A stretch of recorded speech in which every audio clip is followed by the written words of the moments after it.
Hello, welcome to the Zcash Community Grants panel. My name is Alex Bornstein, and I'm moderating this panel. I'm the interim executive director at the Zcash Foundation, and I also work closely with ZCG via the Financial Privacy Foundation, or FPF. Unfortunately, two ZCG members were unable to participate in today's panel due to conflicts outside of their control, but we're happy to have a majority of members here today to talk about ZCG and Zcash in general. So let's get started. We'll begin with brief introductions from each panelist. Going first is Zerodartz. Hey, I'm Zerodartz. I've been on ZCG for 2 months since the start of the year now, and it's been interesting and a bit of a learning experience already. I'm also involved in many parts of the Zcash community, like I'm a Sec Hub member, ZconVI event participant at times, and I've also been quite active on the forums and other socials. And when I get some time and inspiration, I create some memes.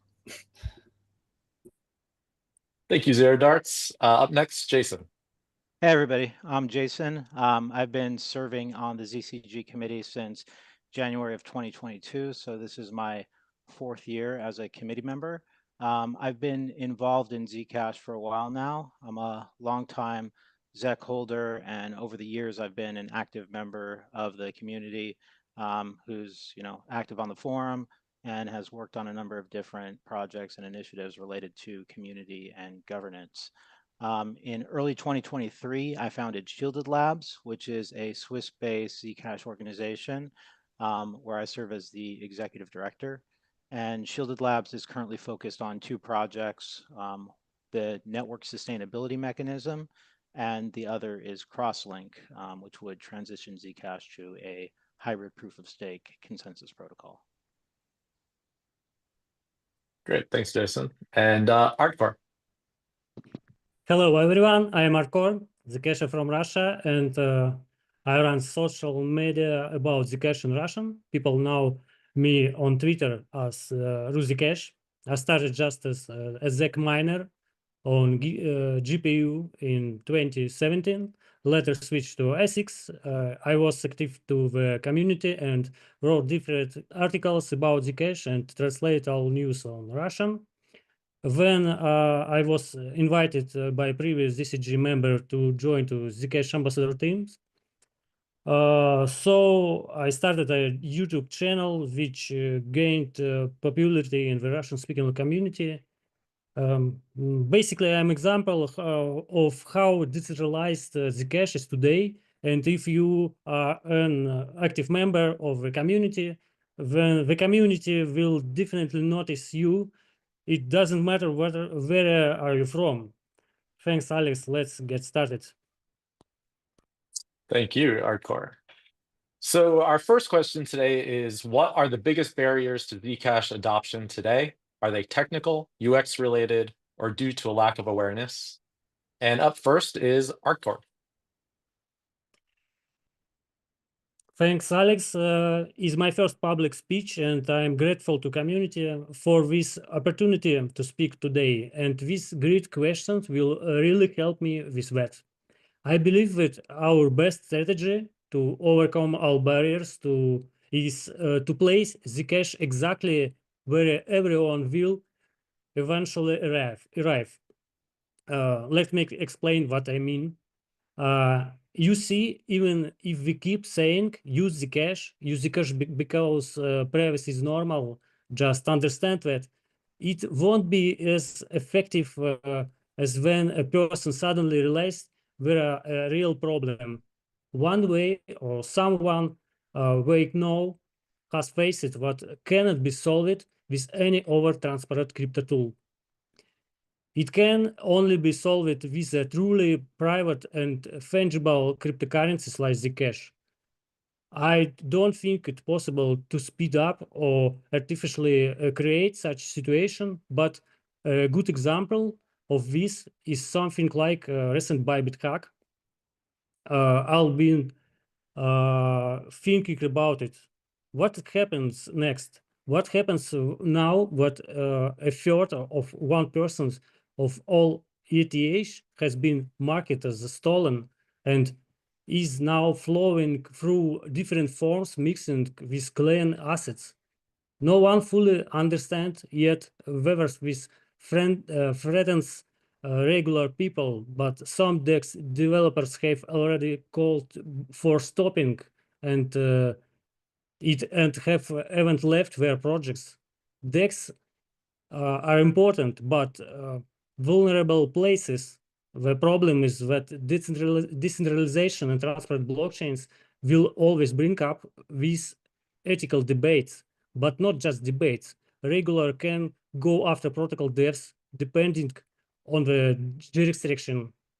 Where we were seeing this happen, developers when faced or choice either become centralized censored services or risk their own well-being. And that's just one aspect of issue. What happens to people, assets, if they unknowingly trade their clean Bitcoin for stolen ETH? What if they're labeled as money lenders? What if their assets are seized or their assets are next person in line who tries to deposit them on a centralized exchange? Authorities could freeze not only the stolen ETH, but also the BTC that got tainted in the process. If the news spreads, people will avoid DEX trading altogether. In the end, DEX will start censoring transactions just to survive, and that's why there is no perfect solution. There are market forces at work. You can't make everyone happy. So many questions arise at once, but none of these questions would exist if Ethereum were fully private. Smart contracts are just code, and they need to be auditable. But what really allowed hackers to exploit Bybit? Who was using the smart contract? How we were using it and why? They saw everything in the public blockchain. As a result, a huge amount of funds was stolen. The most popular cryptocurrency exchange aggregator in Russia has long implemented ML procedures, and right now a lot of laundered assets are being confiscated during exchange attempts. Many people got their assets on DEX and ended up losing coins because it's not fungible. Huge amounts of damage to people who just didn't know about how cryptocurrency tracking works. And that's just one example. Today, another unprecedented incident occurred when Tether blocked $27 million in USDT in an exchange that operated in Russia and came under sanctions just at the snap of fingers. And this caused, not afraid to say, a great panic among cryptocurrency users in Russia. Over cases and even more abuse. Very serious personal security risk for owner of transporter assets because database leak into the darknet in all sorts of ways. This database contains personal info, people's addresses, Bitcoin wallets, and other sensitive data they provide during mandatory verifications. And this has happened ever before. There are mainstream way to pay with crypto in everyday life. Imagine what happens when people start paying in supermarket with Bitcoin. Every time they do, they're linking their wallets addresses to their real identity. What will make a lot of people stop and think, how do I protect myself from all of this? And the natural answer comes by itself. There must be a private tool like Zcash. Zcash offers a universal model which makes it a valuable asset. And we are already at the point where market forces will push all crypto users toward it. Some are sooner, some later. And we even have time to improve and prepare everything. We can build better interfaces, bridges, and more content to make it easier for people to find and use the tool they truly need for life. So what we need to do to overcome the barriers? We must keep up to pace and deliver everything we planned on time. And to do that, we need to cooperate and stay strong. And stay strong, we must respect each other, appreciate every contribution, devs, investors, miners, help each other, and love that are all building together. So what one day we can say to whole world, welcome to Zcash. Thanks for the question. That was great, Artkor. Thank you. Up next, we have Jason. Yeah, so I think one of the biggest barriers to Zcash adoption is awareness, because privacy hasn't had its moment yet in mainstream society, or even like crypto Twitter, for example. There is increasing awareness about things like digital surveillance and financial privacy, but it hasn't reached a level where everyday users see private transactions as essential. I think historically, like major adoption shifts in crypto have been driven by certain catalysts. So like Bitcoin, for example, gained traction during financial crises and central banks printing money. And then like stable coins, as another example, exploded in popularity due to global demand for US dollars with rising inflation, stuff like faster cross-border, the need for faster and more reliable cross-border payments. So I think for Zcash to see a similar breakthrough, there likely needs to be some sort of tipping point where privacy becomes an urgent priority. And that could be due to a number of different reasons, like regulatory overreach, financial censorship, concerns about data security. I do think that we're starting to see the early stages of that shift, and we'll probably see Zcash and other privacy preserving technologies become more relevant in the coming years. Another challenge that we face is that the tooling around Zcash still needs to improve to make private transactions as easy as possible. So, shielded transactions require more resources than transparent ones, and not all wallets and exchanges support shielded ZACs. So over the years, one thing that ZCG has done to improve this is fund projects like mobile wallets and hardware wallet support. But I think that there's still a lot of work that needs to be done. Zashi is also very user-friendly and has made important integrations like Flexa, for example. So I think making privacy the default while keeping the UX simple is very important. We also need better integrations with financial services, more DEX support, DeFi integrations, and that all can sort of help remove friction and make Zcash like easy to use digital asset, as easy as Bitcoin or anything else. Let's see, beyond usability, I think Zcash needs stronger economies built around it, similar to what Monero has achieved. So like Monero has this active grassroots economy where people use it for things like payments, donations, and commerce. And I think for Zcash to reach that level, it needs things like more circular economies, merchant adoption, and then like stronger community-driven initiatives that encourage like the real-world usage of Zcash. So I think what ZCG could do here is like incentivizing businesses to accept shielded ZAC, supporting more peer-to-peer marketplaces. I'm actually really surprised we don't see more grant proposals for that, and maybe it's something that we should consider RFPing. Or another thing is like integrating Zcash into various like e-commerce platforms and remittances. But yeah, supporting more economic use cases will help drive adoption and also sort of reinforce Zcash's value proposition as the best form of private money. Great, thanks, Jason. Zerodartz, same question. Yeah, I think there are many barriers, and basically all of these, like technical, UX, and awareness, have been a problem for Zcash.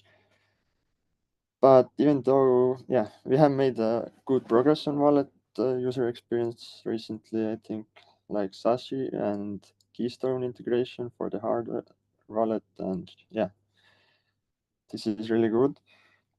But yeah, there remains a lot to be solved, like scaling and instant payments in the future. We have also had some bad luck and problems with some other hardware wallets like Trezor and Ledger. And I think these have really slowed down the shielded SEC adoption. I also think in the world, the, no cryptocurrency has really reached a meaningful adoption in the wider world. Maybe stable coins for some payments have some adoption already, and Solana has got some meme coin experimenting and DeFi solutions that have some adoption, but it's not like your whole family is using it. So I think there's a lot to go.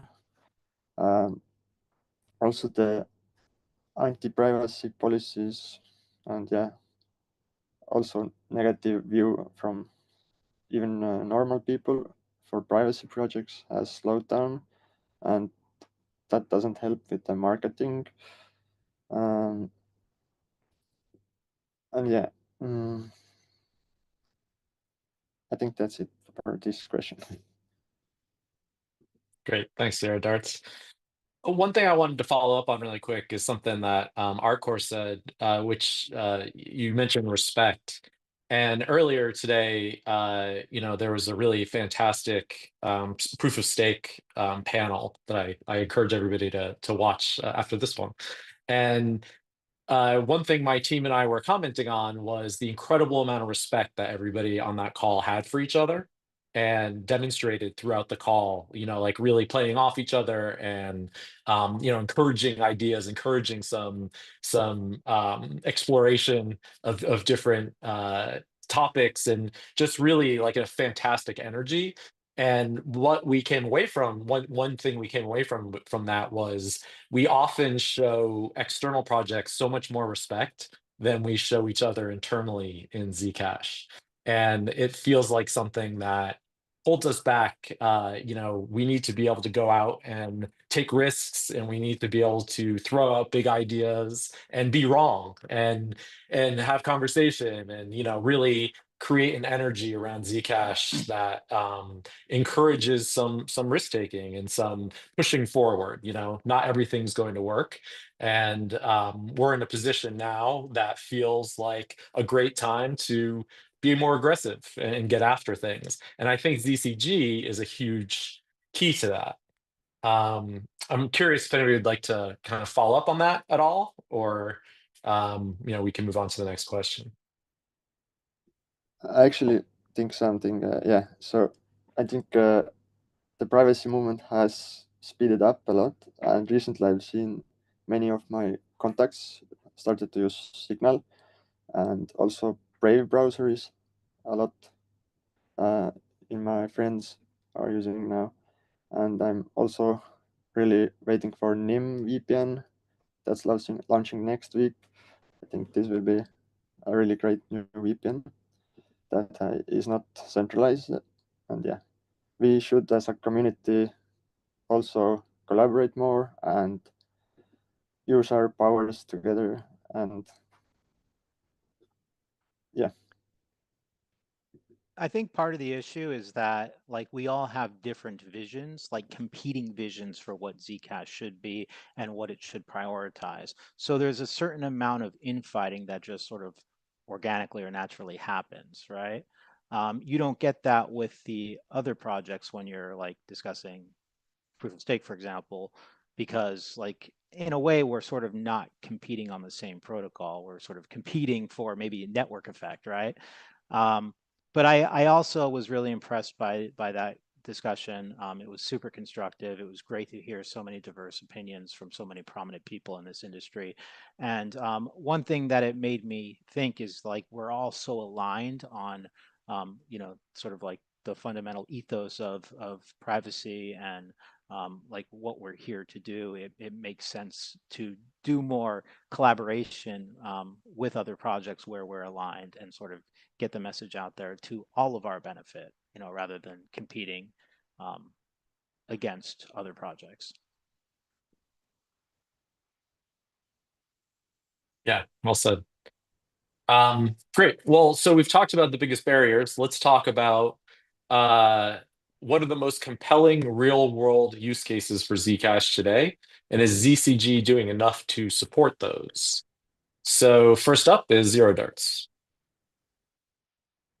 I think the most compelling real-world use cases are right now online payments, even when there aren't too many places at the moment that accept SEC. But yeah, the Flexa integration is also really interesting and could have a lot more potential if it was available in more countries. Because I think most people do the payments daily in the stores, not online that much. Well, maybe online stores also are quite popular, I think, now, but yeah, you can't buy your daily food and stuff in most places with cryptocurrencies.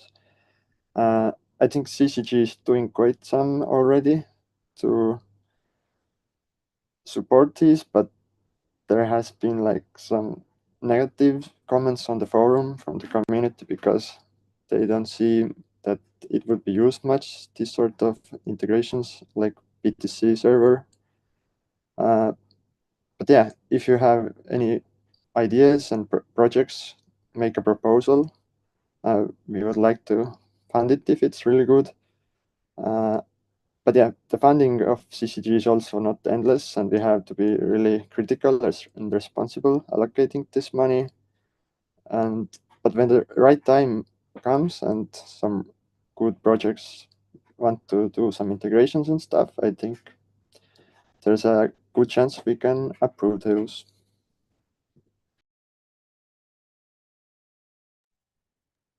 Great, thanks, Zerodartz. Artkor.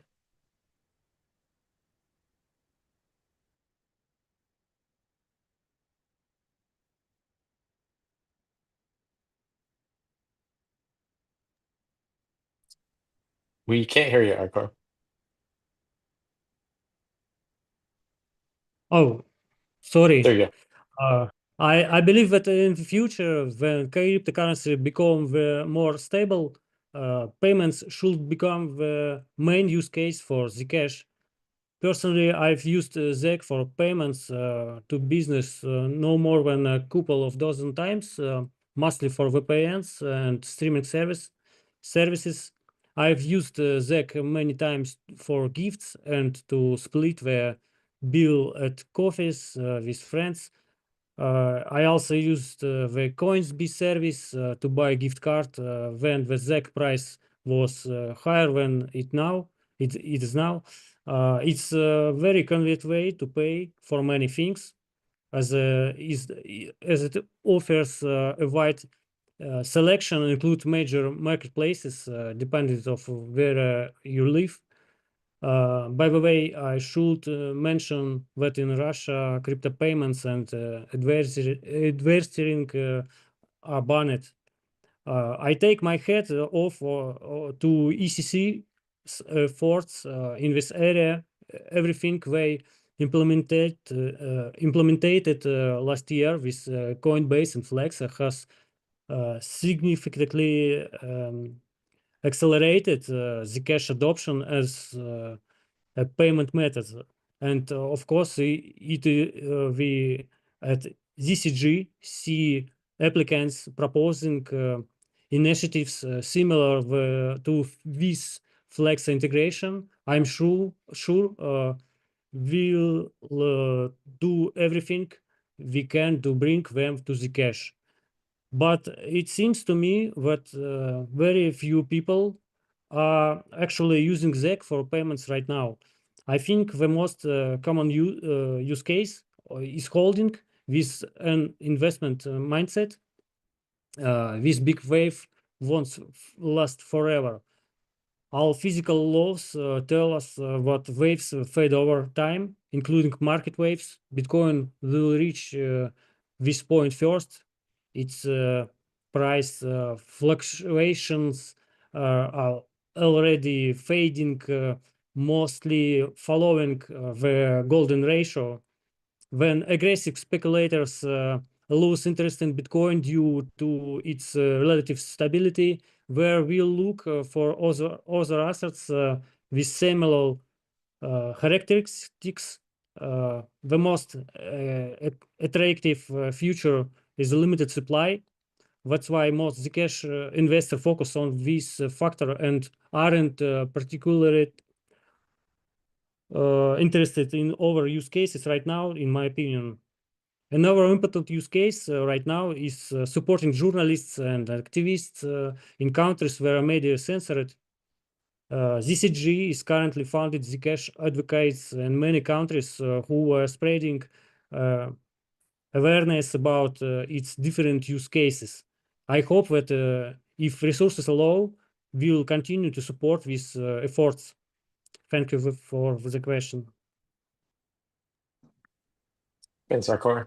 Jason. Yeah, so for me, like the most compelling real world use case for Zcash is as what we like to say, unstoppable private money. So what that means to me is, complete financial autonomy where anyone can transact securely and privately without censorship or surveillance. So whether ZEC is used as a store of value because people want to hold it, or a medium of exchange because people want to spend it and transact, the idea is that since Zcash is decentralized and built with strong privacy features, it can't be controlled by outside forces, and it gives people a secure way to protect their financial freedom. So the question, is like, is ZCG doing enough to support this effort? And so I think ZCG has funded mobile wallet development to make it easier for users to shield their ZEC and transact privately. Over the years, we've given grants to projects like Y Wallet, Zingo, Nighthawk, and other wallet developers. And what that's led to is it's given people a user-friendly option for holding, using, and spending shielded ZEC. And one of the key metrics that I like to sort of use to gauge progress is the significant growth of the shielded pools since these projects were funded. And along those lines, we've also funded shielded support for hardware devices, including Keystone and Ledger.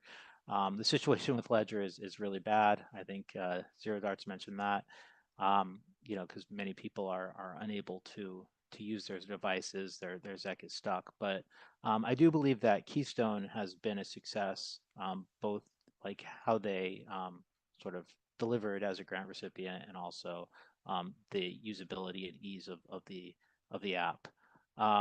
But you can also see another uptick in the shielded pool since that has been funded. So today there's about 2.1 million ZEC held across the various shielded pools. And then the other use case I think is important is private stablecoins.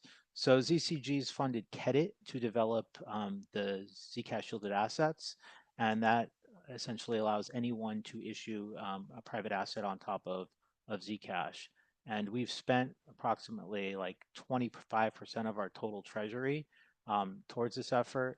And I think, like, personally, I see private stablecoins as a very strong use case for ZSAs. I mentioned that in the last question, how that's something that's taken off because people in countries that have high inflation rates are looking for like a stable asset. Bitcoin doesn't offer that, but USD does. The problem with USDT is that anytime Tether or whatever is minted, it gets blasted out and it's just completely transparent, right? So what's cool about private stablecoins is you can have privacy at the user level, but in order to sort of comply with certain regulations, there's compliance controls that can be implemented at a non-protocol level that allows, sort of the issuer to have some sort of transparency into what's been issued and if there's any illegal activity going on. So I think it's a super cool use case.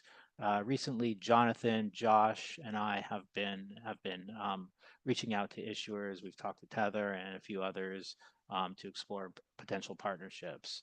But I do think, like, I want to just sort of emphasize this point, like stable coins have been more widely used than Bitcoin, and a private stable coin that gives some sort of compliance controls for issuers but maintains user privacy is just like would fill an important gap in the market, I think. I would go as far as to maybe call that the holy grail for Zcash in many ways. And it harkens back to what Artkor was saying about supporting people in countries where there isn't freedom, where there are massive consequences for going up against the powers that be. Private stablecoin would certainly help in that use case scenario. And I was going to mention that given how much ZCG has invested in ZSAs over the years, I'm surprised not to hear that brought up. But Jason, you just eloquently did so. So thank you for stopping my follow-up question. So up next, there's a perception that ZCG favors certain teams or insiders. How do you ensure newcomers have a fair shot at funding? Jason, you're up first. Yeah, so I think I want to push back against this a little bit. Like, I don't think it's so much accurate to say that we favor certain teams or insiders. I think if that perception exists, then it's important to understand why, and it's sort of important to look at why ZCG was created in the first place. And it was established to bring independent teams into the Zcash ecosystem and support them over the long term. Like, the goal wasn't just to fund short-term projects where developers build something and then move on to another crypto project. So instead, like, our objective is to provide funding for teams that would stick around for the long term and continue contributing. And so from my perspective, I think we've succeeded in that. Like, and you can see it with teams like Kedit, Zingo, Han, ZecHub, Zcash Brazil, and many others. And so most of these teams started out as newcomers and they became key contributors to the ecosystem. And I think we continue to bring in new teams each year. And some recent examples of that are like ChainSafe and Blockchain Commons. And I think with regard to development initiatives, there's a high bar for funding given the complexity of the Zcash protocol. It requires a certain level of expertise, and we need to sort of ensure that teams we fund can realistically deliver on their proposals. But I do, like, I totally get the comment and why the perception exists. And I think that, like, one area that we could improve is outreach to other developer communities to attract more new contributors. And so, like, historically, this has been difficult because ZCG, we operate as a part-time committee with members contributing about around 15 hours per month. So when you get into like reviewing grants and then working with grantees and sort of doing proactive outreach within that limited time frame is just very challenging. One thing that we did do a couple of years ago is we had an outreach coordinator, but the role was cut when the market took a downturn and sort of forced us to tighten our belts. So I think that bringing back a dedicated outreach role could help us bring in more new contributors and fresh blood into the ecosystem, which would sort of make the grant process or grant funding more accessible to newcomers. Great, thanks, Jason. Zerodartz. I like this question, and I agree with Jason that new teams should be treated similarly to the older and known teams. But I think maybe one problem is some new teams that do the grant proposals don't have too much examples what they have already built and worked on sometimes, and maybe sometimes the proposals are not clear enough and lack some details, and yeah, could be more organized a bit better. And I would really like to support new teams and projects that can work on CSA integrations and build apps and swapping systems or trading apps and integrations and stuff like that. And that would, I think, have a nice impact on the CSAs.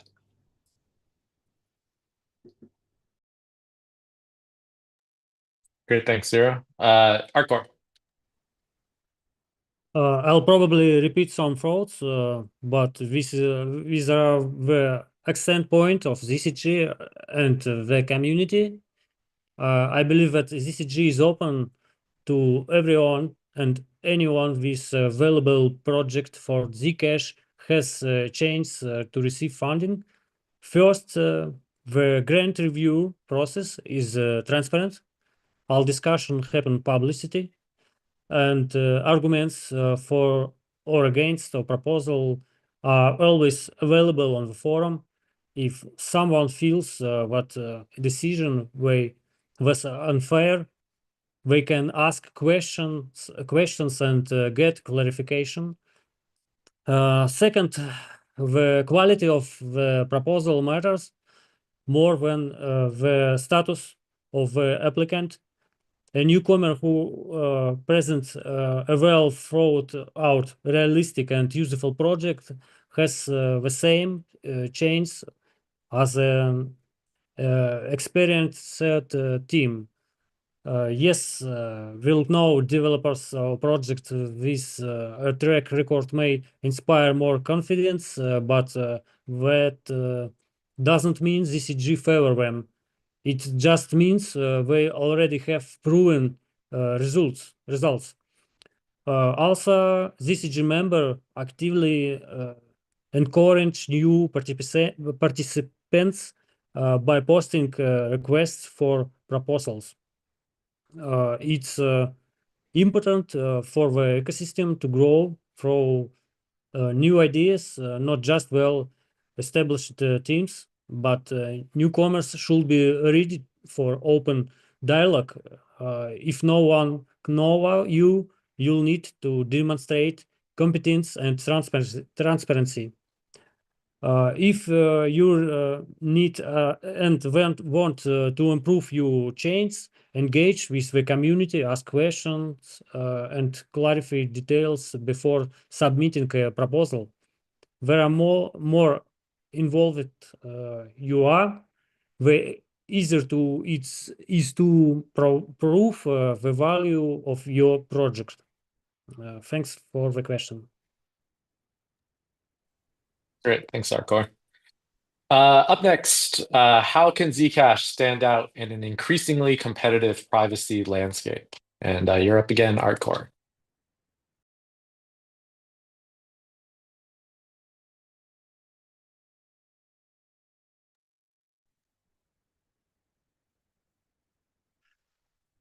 Honestly, I don't see any real competition. Let's me brief explain. Yes, that sounds like a bold statement, but right now you won't find a more popular privacy-focused blockchain tool that also follows Bitcoin's economic model with a limited supply. All the projects I know of do not use zero-knowledge proofs for privacy.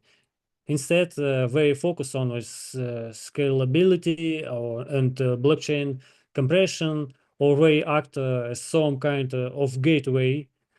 So what else is out there?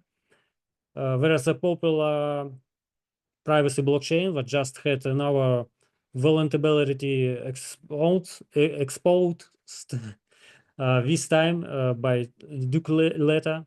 But its popularity right now is mostly because its price chart looks better, not because of technical superiority.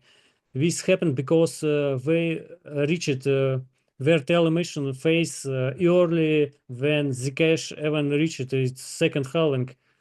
However, the total dollar emission of both of cryptocurrencies is roughly the same. That's why I believe their real world market popularity is also about the same in dollar terms. Why do I say this? Because price is the market's way of measuring the balance between supply and demand. And if the current emission rate of 1,080 100 ZEC per day, all of those coins find buyers, and the current price when the total dollar demand equals the price multiplied by the emission. In that popular project, 462 coins are emitted per day, and that will continue forever. They cannot stop their emission anymore. Meanwhile, Zcash has a hard-capped supply of 21 million coins, that alone is a huge competitive advantage for my opinion, and it matters so many people, to many people.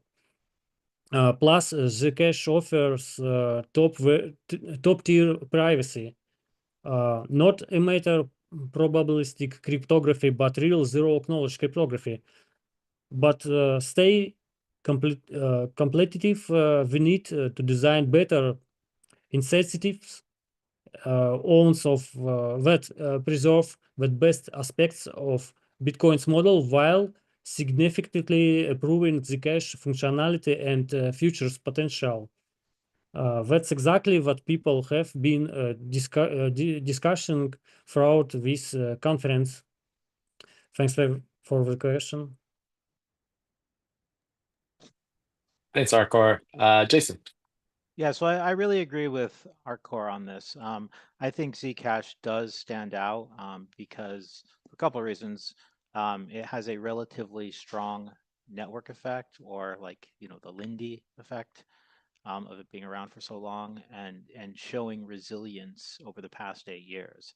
So Zcash is the first cryptocurrency to implement zero knowledge proofs for privacy, and it's just been battle tested through harsh market cycles, while other privacy projects have faded away. Like Zcash hasn't died yet, and I often hear people say that it's dying or it's already dead.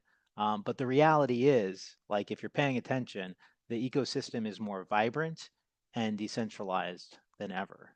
So there's multiple independent organizations supporting its development. We still got ECC and the Zcash Foundation. We've got Shielded Labs and Kedit, Zingo, and there's other community projects and organizations that support it. So, I certainly acknowledge that we have problems around funding and coordination around protocol upgrades, like, things like Zcash dedeprecation and, network upgrade 7 are just like kind of a mess, right? But I think that, those are challenges that we need to overcome. But the fact that Zcash is still here with an engaged community and active development shows that it's probably one of the strongest privacy projects in the space.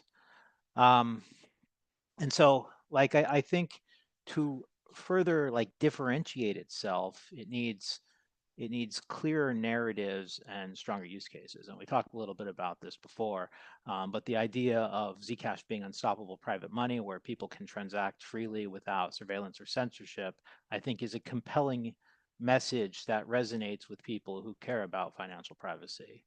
And then, like I've already said previously, There's private stablecoins, which could be a game changer once CSAs are launched. Like, again, the cool thing with stablecoins is they've already proven their demand in global markets. And so offering a private version that sort of balances compliance with user privacy would be a very powerful new use case for Zcash.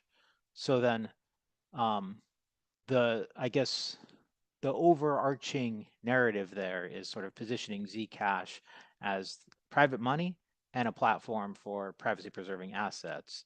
And that's sort of how it could compete in the broader privacy coin landscape. And then I guess one other point I should bring up is accessibility, right? So in order for Zcash to truly compete with other privacy projects, it needs to be as accessible as possible.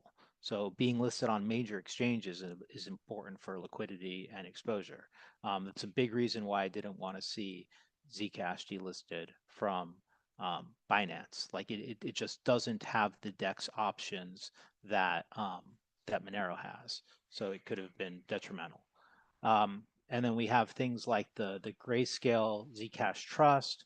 We've got the super awesome integration into near intents. And these are positive steps, and we sort of need to continue to expand its presence in indexes and DeFi applications and sort of improve the overall user experience. So that's something I hope to see happen in the next few years. We need better wallet support, improved transaction reliability. And yeah, I think like the integrate. I was really surprised how positive the reaction was to the near integration. So like integration with more DeFi platforms would definitely make Zcash more appealing to a wider audience. I think we can all agree that the technology is strong, but making it easier for people to access and use in everyday scenarios will drive adoption as more of these competing like privacy projects launch. Great. Thanks, Jason. And then Zerodartz. Yeah, I agree with Jason. And if you haven't tried out the swapping Zcash on the near intents decentralized swapping app, please do and let us know how it went. But yeah, it's not easy to stand out in the competitive landscape. But we shouldn't only compete with the privacy projects, but in the whole payments ecosystem in the world. And to win there, it's really not an easy mission. But Zcash has some unique things like great zero knowledge developers and very passionate community. And I also want to see the community members become even more proactive, and we have to become louder. We have become a lot louder in the last year, I think, but we can do more and organize more, more planning, more organization, and do it even more effectively. And we should definitely collaborate more with other projects like Nomada and Penumbra. And also NimVPN should allow Zcash payments, I think. Maybe they will. Let's see in the future. And also the stablecoins on Zcash could be a really big thing, and I hope we can see it in the near future, because there's not much stuff like this. The privacy stablecoins are like almost non-existent, and it's way better system than your bank or any public ledger and public stablecoins. And if you have any cool crypto events nearby, you should definitely attend those if they don't cost too much, and participate and find new friends, and yeah, have fun. I think "Be louder" is a great rallying cry, simple and effective. I have one quick follow-up question addressed to Jason, but also anybody else can answer. You mentioned a whole bunch of different challenges that Zcash is facing. And do you feel like ZCG is addressing those challenges, like especially recently, maybe with this new committee in place? Like, do you feel like there's more focus now on those things, or is ZCG still kind of spreading bets out a bit, to cover what could come next? I think there's more focus, and I think a good example of this is funding the Zingo team to work on Zino and help with Zcash deprecation. Like, I think that's been successful because their ECC and Z have very limited resources, and so being able to allocate resources to help with those bigger initiatives, I think is really important. And I think if we can do more, like, I sort of wish we had like an ecosystem roadmap, or we had more conversations with the core teams to figure out like how we can sort of efficiently allocate capital to help the larger, the larger project roadmap. Yeah, great. Thank you. Artkor or Zerodartz, did you want to give an answer to that at all? I think we can move to the next one. Great. All right. Well, last question. What advice would you give to prospective grant applicants to improve their chances of success? And up first is Jason. Okay, so the first thing to understand here is that ZCG has very limited funding, and so our goal is to allocate it towards development initiatives, community building projects that are in line with the ecosystem's needs and places where it sort of makes sense, like where Zcash has an important use case, like Brazil, Latin America. The most common reason that we reject grant applications is because it falls outside the scope of what we're looking to fund. So each year, we define our priorities. We focus on projects that support Zcash's long-term growth. So if you want to increase your chances of securing a grant, it's important to be aware of what's happening in the ecosystem and where funding is most needed. I already brought up the Zingo example, but like, just to give a little bit more information about that, like I met up with Zonkis at the ZEC Summit in San Diego, and they wanted to continue working on Zcash, but new ZCG wasn't planning on allocating funds to support mobile wallet development. Since Zcash deprecation was a big initiative, they were able to work with the core engineers at ECC and ZF on a proposal that ultimately became Zino, and like I said, I think that's been a huge success because it sort of allowed this independent team to step in and help where other organizations didn't have the financial or development resources to commit. There's another example that I think is important, and that's with ChainSafe. Like, ChainSafe wanted to build a MetaMask snap, and instead of like jumping straight into a full grant proposal, they spent months attending the Light Client Working Group calls so they could understand, what was required. And then even after that, they applied for a feasibility study. A grant for a feasibility study before moving forward. So it sort of gave the committee confidence that their final proposal was realistic and implementable. And I think this same approach really applies to community grants. Like a really good example of this is recent, and it's with the Turkish ambassador who initially applied for ZCG funding, but his proposal was rejected. And we asked him to get involved with ZecHub, so that he could sort of prove themselves and demonstrate, like, the value of their contributions. So with the community grants, we sort of only want to give funding to people who have taken the time to sort of demonstrate their commitment to Zcash. And so what's cool about ZChub is they, the Turkish ambassador was able to obtain some funding from ZChub, and then after proving their value to the community, we were more than happy to approve a larger grant to support their efforts. And this is very similar to like what we do for the Zcash Brazil and the Spanish community. So I think, the key thing to take away here is like, just get involved. Like if you want to increase your chances of securing funding, then you sort of have to take the time to understand Zcash's priorities, whether that's by participating in the forums or joining the arborist calls or the light client working group calls. Or, one thing that we're totally open to is like if somebody wants to put in a grant proposal, they can set up a call with the committee and give us a heads up about it, and then we can sort of work with them to refine their proposal. But I think that resources are limited for ZCG, and doing your homework and showing that you understand what's going on in Zcash goes a long way to improving your chances of obtaining funding.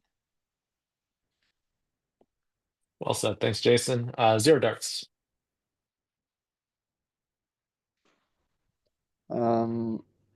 Yeah, I agree with Jason on a lot of the points, and I think the grant applicants should focus on what and how their project does in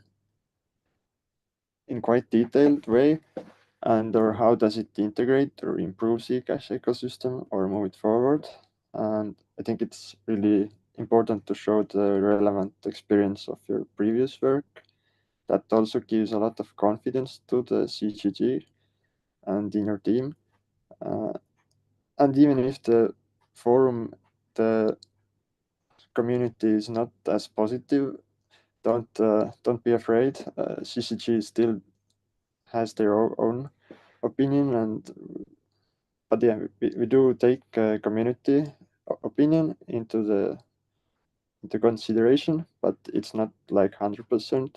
It's just a little bit, and yeah, make sure everything is clear and understandable. I think that's the best you can do. Thanks, Zerodartz. And Artkor. I think Jason and Zerodartz did a good description of everything. I'll just try to summarize things in the form of thesis. There are several key aspects for matter. For most important questions an applicant can ask themselves is how does this proposal improve Zcash? A grant should benefit the community either by adding a new use case, filling a critical gap, or bringing more users to Zcash fraud awareness and adoption. Speaking for myself, I also consider long-term impact. A proposal doesn't need to have an immediate effect, but if I see what we can't take the next important step without it, I will support it. The second key aspect, which is just as important, is realism. No one likes seeing round numbers without understanding how they were calculated. Yes, labor costs vary by region, but proposal must be transparent about expenses. Try to break your work into stages so we can fund it in parts and improve each stage separately. Provide detailed cost breakdowns, specifically expenses for each part of the grant. Research the market to compare available options. This is crucial because our budget is limited and we need to cover many areas. We must spend wisely. The third aspect is the credibility. We need to be sure what the applicant can actually deliver what they promise. Grants must go to reliable people or teams with the right skills and experience. Even if an applicant has no prior involvement with the Zcash community, they should seek endorsements from well-known figures and larger crypto space. This helps build confidence. So yes, if you're new, you'll need to prove your credibility to the community. And one more thing, what has proven to be extremely important based on recent experience, applicants must be open to community feedback. Discussion on the forum matter. Engage with the community, answer questions.